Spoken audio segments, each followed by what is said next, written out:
Hello guys and welcome back to my YouTube channel. Today I will show you how to make napkin fold cart, and the supplies you will need is a paper trimmer and a scissor, color papers and pattern papers, adhesives and some craft essentials, and round magnets.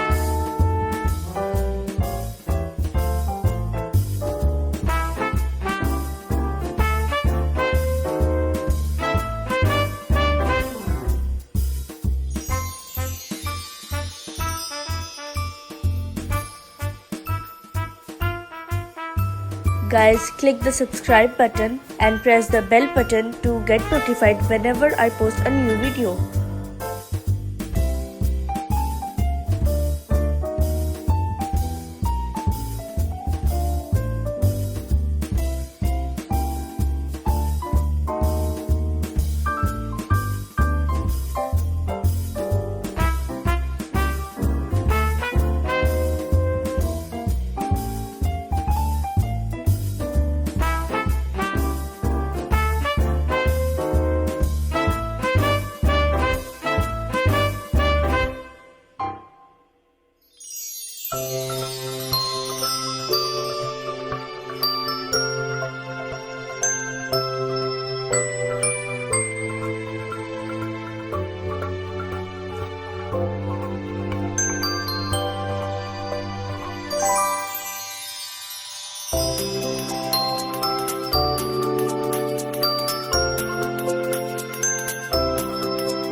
If you have watched my video till here, do turn the black thumb blue and subscribe to my channel.